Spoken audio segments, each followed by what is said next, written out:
Pulis na dito. Baka nandyan si Yorme. So yes mga kababayan, nandito tayo ngayon sa Rizal Avenue Extension, Santa Cruz, Manila. So nasa District 2 po tayo. Nasa Barangay 208. Na kung saan mga kababayan ay nakita po natin kanina sa mga live stream ng mga vloggers at media na tinitibag po ito. At dahil nagkaroon po ng tension, tayo naman po ay gusto natin makita ng personal. Gusto ko yung vlog ko ay talagang ako yung nakakita, hindi yung kinuha ko sa mga vlogs ng iba. So ito po yung nakikita natin na barangay hall, hanggang 3rd floor po siya. At kita nyo naman mga kababayan, bagong-bago itong nakikita natin dito.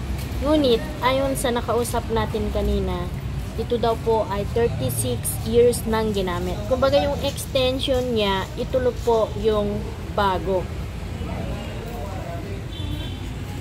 Bakit gigibaan nila yan? Sayang. Obstruction daw. Hindi naman. Ginabag na ng mga mama.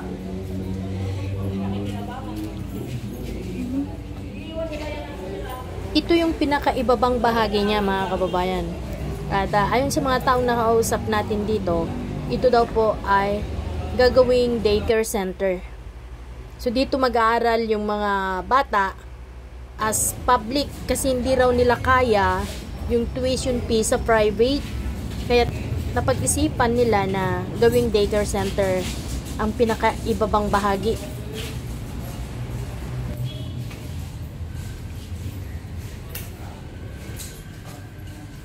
Pero yun nga mga kababayan, same reason as the other barangay halls na binakbak na nauna, ito daw po ay obstruction kasi kinain po yung bangketa, kaya siya pinababakbak.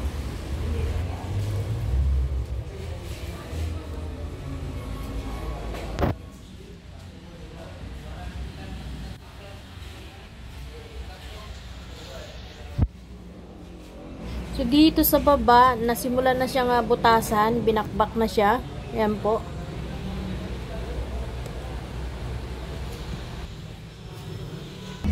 And sa left side, makikita po natin ang view na ganito.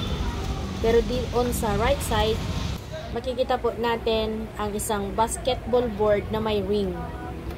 So ito po yung view mga kababayan. Na kung saan, sa tabi po ng basketball board, ay meron daw dito dati na waiting shed. Kaso lang wala na yung waiting shed. So samahan nyo kung mga kababayan, silipin po natin yung itaas. Ayan, may mga nakatambak na buhangin dito sa may tabi ng hagdanan. At ito na po yung papuntang 2nd floor. So pagbungad po natin dito sa 2nd floor, kitang-kita po natin na may nangyari ng tibagan. Ayan po. Sa bakal, ayan, nakalambitin pa yung mga semento ng pader, mga hindi natanggal. Ayan, wasak na wasak, durog na durog.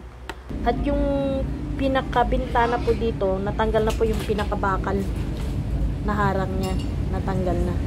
Pero dito sa kabila ay andito pa rin, hindi pa siya natatanggal. Ayan. So pahaba po yung barangay hall. Dito din, durog-durog na din po yung pader na papunta dito sa dulo. At kung napansin nyo mga kababayan, may mga scaffolding pa dito. Kasi nga, yung barangay hall ay under construction. Kasalukuyan siyang pinapaganda, inaayos para maging barangay hall. Na kung saan, ang sabi po ni Kagawad kanina, dito sana nila ilalagay ang monitor ng CCTV, kung may mga programa na dapat gawin. Dito yung pinaka-opisina ng barangay hall sa 2nd floor.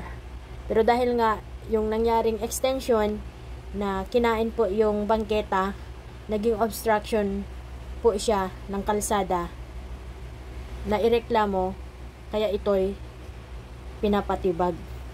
So, ayan, kitang-kita nyo naman guys, andito pa yung mga construction materials, mga bakal, mga tubo na ginagamit sa pag-aayos ng barangay hall. At napakalaki yung budget ng barangay hall na to. 9 million. Actually mga kababayan, almost 10 million under the project of congressman. So may hagdanan pa dito papuntang 3rd floor at puntahan din natin, silipin natin. Ito na yung pinaka 3rd So floor. may punching bag dito sa itaas. Dito sa taas yung mga bintana wala pang bakal, as in plain na ano pa, nakabukas. Sa itaas hindi pa nalalagyan ng yero, kaya maaraw po dito sa pinakaitaas, talagang kita mo yung araw. Wow. Baka matamaan tayo, no?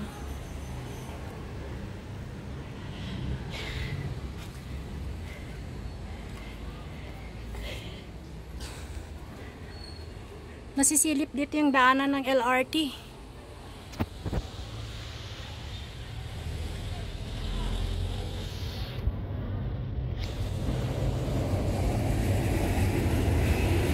Ayan, no?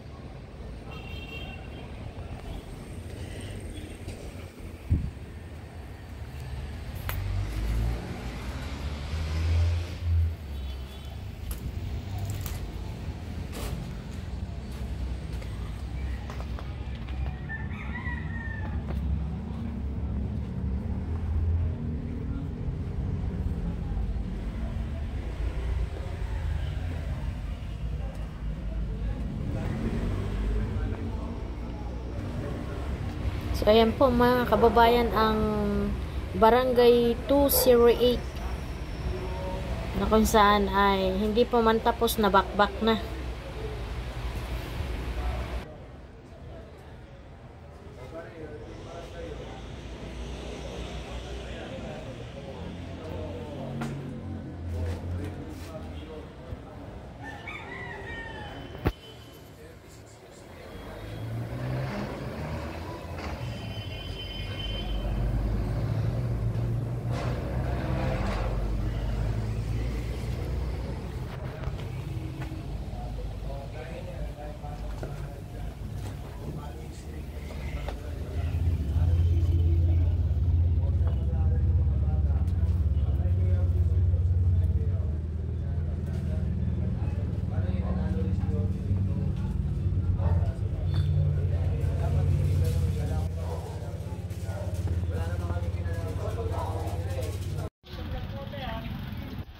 So, ayan po ang ating update sa unang tibagan dito sa Barangay 208 na kung saan mga kababayan ay nakikita na po natin ngayong August 4 yung pader ng 2nd floor at pinaka ground floor ay tagos na po hanggang sa looban yung nakikita natin dito.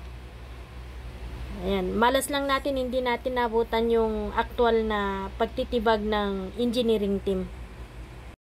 Ang naabutan na lang natin ay si Engineer Bautista.